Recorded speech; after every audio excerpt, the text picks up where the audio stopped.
ไก่สิเปื่อยแล้วพี่น้องขอคนระวังที่สุดในการหลอมซื้อนี่แมันว่าโห้งมันเนาะพี่น้องเนาะโห้งมันนี่แม่นต้องให้แห้งเนาะบ่ให้มีน้ำถ้ามีน้ำนะเอาทองลงไปแล้วมันจะแตกฟงใส่หนาอันตรายที่สุดเลยพี่น้องเนาะ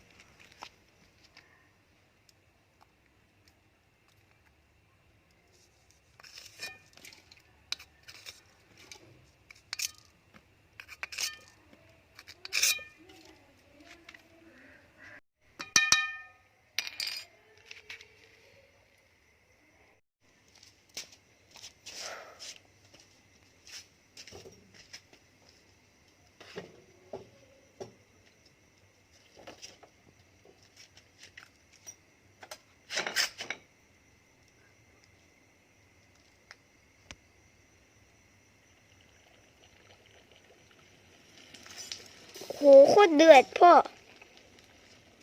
จังฮ้อนเลยพ่อเอามือไปแจะบัง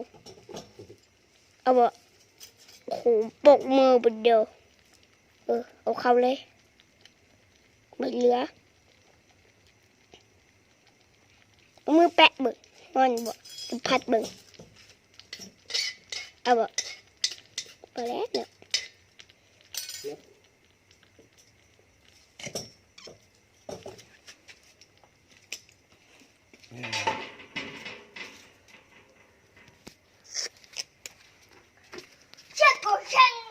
พี่น้องเนาะ